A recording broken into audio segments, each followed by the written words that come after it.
वर्षा, स्वागत है आपका इस वीडियो पे। आज हम बात करेंगे यूजर्स ऑफ फाइनेंशियल स्टेटमेंट्स की।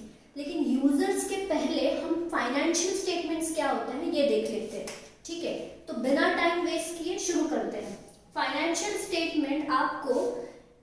स्टेटमेंट्स ऐसे स्टेटमेंट्स हैं जो आपको आपके बिजनेस में प्रॉफिट है या लॉस है ये बताएंगे, और आपके पास कितने एसेट्स हैं कितने लाइबिलिटीज है ये बताएंगे। प्रॉफिट और लॉस तो आपको पता है, एसेट्स कितनी प्रॉपर्टीज है, लाइबिलिटीज कितना कर्जा है। इसको हम इन डिटेल आगे पढ़ेंगे, पूरा प्रॉफिट और लॉस इन डिटेल पढ़ेंगे, asset and liability in detail सब कुछ पढ़ेंगे, ठीक है। तो अभी के लिए आप ये याद रखो, फाइनेंशियल स्टेटमेंट कोई भी बिजनेस की पोजीशन, फाइनेंशियल पोजीशन बताते हैं, जिससे एक तो प्रॉफिट है या लॉस है, सेकंड आपके पास कितनी एसेट्स है कितनी लाइबिलिटीज है, मतलब कितनी प्रॉपर्टीज है और कितना कर्जा है।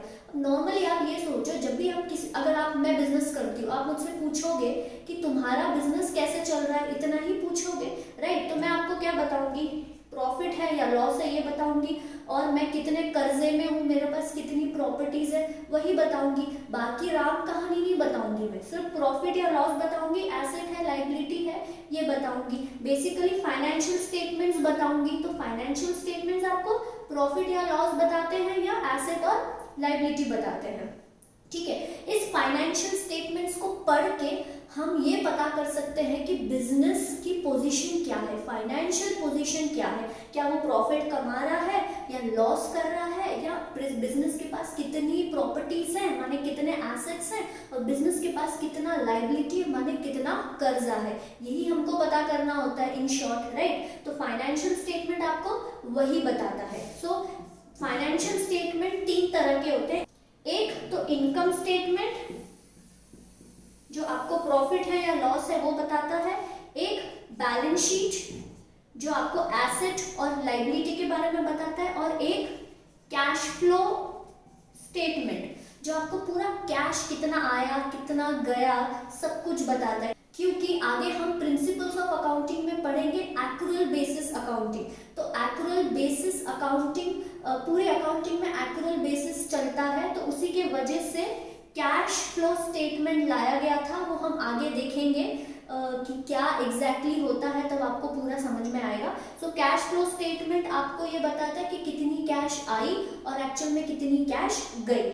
सो ये फाइनेंशियल स्टेटमेंट तीन कैटेगरीज में डिवाइडेड होते हैं, इनकम स्टेटमेंट, बैलेंस शीट और cash flow statement. So basically financial statement आपको प्रॉफिट और लॉस बताएंगे इनकम स्टेटमेंट के जरिए, एसेट और लाइबिलिटी बताएंगे बैलेंस शीट के जरिए, एसेट और लाइबिलिटी मतलब कितनी प्रॉपर्टीज है और कितना कर्जा है, आपके बिजनेस में कितना रोकड़ा है कितना कैश है, और कैश फ्लो कैसा है वो कौन बताएगा, कैश फ्लो स्टेटमेंट बताएगा, ठीक है।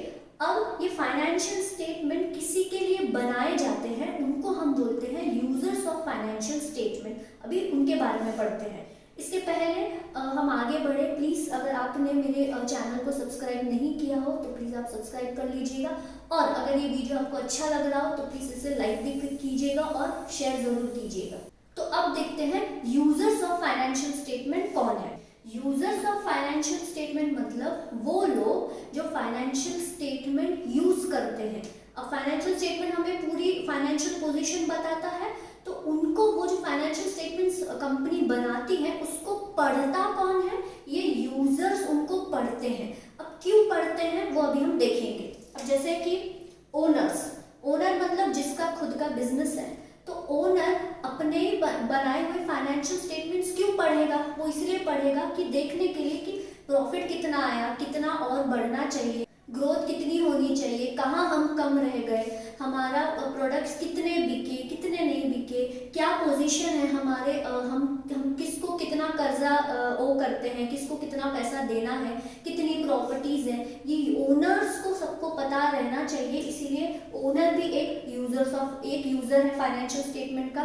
मतलब यूजर्स ऑफ फाइनेंशियल स्टेटमेंट मतलब वो लोग जो फाइनेंशियल स्टेटमेंट पढ़ते हैं, जो बैलेंस शीट पढ़ेंगे, प्रॉफिट एंड लॉस पढ़ेंगे, कैश फ्लो स्टेटमेंट पढ़ेंगे। अब मैनेजमेंट वो लोग होते हैं जो बिजनेस को मैनेज करते हैं, जैसे बोर्ड ऑफ डायरेक्टर्स हो गए, ठीक है, जो एग्जीक्यूटिव डायरेक्टर्स हो गए। बेसिकली जो पूरा बिजनेस मैनेज करते हैं उसको हम मैनेजमेंट बोलते हैं। ओनर एक मैनेजमेंट का हिस्सा हो सकता है, ठीक है। तो मैनेजमेंट वो लोग जो पूरा बिजनेस मैनेज करते हैं, ठीक है। सीईओ मैनेजमेंट में आ जाएंगे, ओके, सीएफओ मैनेजमेंट में आ जाएंगे, कुछ डायरेक्टर्स मैनेजमेंट में आ जाएंगे। उनको भी पता होना चाहिए कि बिजनेस में क्या चल रहा है, राइट। एम्प्लॉयज क्यों पढ़ेंगे फाइनेंशियल स्टेटमेंट? क्योंकि एम्प्लॉयज को भी पता होना चाहिए कि हमारा बिजनेस एक्चुअली कैसा है, कैसा चल रहा है, अच्छा प्रॉफिट कमा रहा है कि नहीं, पूरा बिजनेस समझने के लिए वो भी फाइनेंशियल स्टेटमेंट पढ़ेंगे कि कितनी प्रॉफिट हो रही है, कितना कंपनी कहाँ बढ़ रही है, ग्रोथ कितनी है कंपनी की, राइट। उनको भी जानना ये जरूरी है, इसलिए एम्प्लॉयज भी एक यूजर हो गया। लेंडर्स कौन? जो बिजनेस को कर्जा देते हैं, जैसे बैंक हो गया या बड़ी बड़ी दूसरी कंपनीज हो गई जो कर्जा देती हैं कंपनीज को, ठीक है। या बैंक जब कंपनी को कर्जा देता है, लोन देता है, उसको भी पता होना चाहिए कि जिस कंपनी को मैं लोन दे रहा हूँ वो कंपनी अच्छे से पैसा कमा रही है कि नहीं। उसको कैसे पता चलेगा? जब वो फाइनेंशियल स्टेटमेंट पढ़ेगा। फाइनेंशियल स्टेटमेंट पढ़ेगा मतलब इनकम स्टेटमेंट पढ़ेगा, प्रॉफिट एंड लॉस पता चलेगा उसको, बैलेंस शीट पढ़ेगा, कितनी प्रॉपर्टीज है, कितने कर्जे हैं उसको पता चलेगा, कैश फ्लो मतलब कंपनी के पास अच्छा खासा कैश है कि नहीं वो पता चलेगा। तो उसके हिसाब से वो डिसीजन लेगा कि इस कंपनी को मैंने कर्जा देना चाहिए कि नहीं, और इस कंपनी ने और किस किस से कर्जा लिया है ये भी उसको पता होना जरूरी है। क्योंकि अगर कंपनी ने दूसरों से कर्जा लिया है तो क्या कंपनी उसका भी पेमेंट और मेरा भी पेमेंट कर पाएगी कि नहीं, ये पता करने के लिए उसको फाइनेंशियल स्टेटमेंट पढ़ना पड़ेगा। और मैंने इस कंपनी को कर्जा देना चाहिए कि नहीं ये भी पता करने के लिए उसको फाइनेंशियल स्टेटमेंट पढ़ने पड़ेंगे, राइट। तो ये भी एक यूजर हो गया। इन्वेस्टर्स, कुछ लोगों ने मेरे बिजनेस में पैसा इन्वेस्ट करके रखा है, डाल के रखा है, उनको तो पता होना चाहिए ना कि जिस बिजनेस में मैंने पैसा डाला है क्या वो अच्छे से चल रहा है कि नहीं चल रहा है। कैसे पता चलेगा? जब वो फाइनेंशियल स्टेटमेंट पढ़ेंगे। कुछ लोगों को पैसा डालना होता है तो हमने वो पैसा डालना चाहिए कि नहीं डालना चाहिए ये पता करने के लिए भी उनको फाइनेंशियल स्टेटमेंट पढ़ने पड़ेंगे। सप्लायर्स वो लोग होते हैं जो मुझे माल पहुंचाते हैं। तो मान लो मैंने किसी सप्लायर से उधार पे माल खरीदा, ठीक है। अब मुझे उसको पैसा बाद में देना है, तो उसने मुझे उधार पे माल देना चाहिए कि नहीं ये डिसीजन लेने के लिए वो फाइनेंशियल स्टेटमेंट पढ़ेगा। वो ये देखेगा कि हाँ ये कंपनी अच्छी है, अच्छा खासा पैसा है इसके पास, अच्छा खासा प्रॉफिट कमाती है, पोजीशन भी अच्छी है, ज्यादा कर्जा है नहीं, तो इसको माल हम उधार पे दे सकते हैं। तो इसीलिए सप्लायर भी हो गया यूजर ऑफ फाइनेंशियल स्टेटमेंट, ठीक है। कस्टमर क्यों यूजर्स ऑफ फाइनेंशियल स्टेटमेंट हो सकते हैं? क्योंकि सपोज एक बड़ा कस्टमर है जिसको मुझसे चीजें खरीदनी है, ठीक है।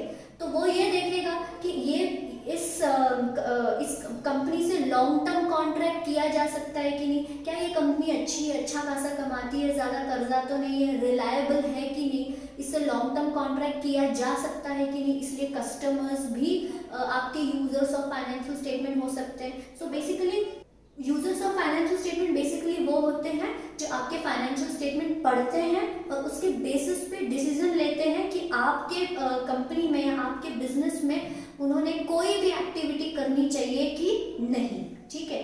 सो ये है users of financial statement. I hope आपको समझ में आया होगा। Okay, users of financial statement बहुत इंपॉर्टेंट है क्योंकि आगे अकाउंटिंग में मैं बहुत बार ये कॉन्सेप्ट ये स्टेटमेंट यूज करूंगी। सो प्लीज़ अगर आपको नहीं समझ में आया होगा तो आप मुझे कमेंट कर सकते हैं, मैं उधर आपको ज़रूर एक्सप्लेन करने की कोशिश करूँगी। सो आज के लिए इतना ही, और प्लीज़ इस वीडियो को लाइक कीजिए, सब्सक्राइब कीजिए मेरे चैनल को और शेयर कीजिए ताकि मैं बहुत अच्छे अच्छे वीडियोज़ बना के लेके आऊँ। आपका ये करने से मुझे मोटिवेशन मिलता है, सो कर लीजिए। ओके, सो मिलते हैं हम नेक्स्ट वीडियो में। तब तक के लिए अपना ख्याल रखिए, कोरोना से बचे रहिए, एंड जय हिंद एंड नमस्ते।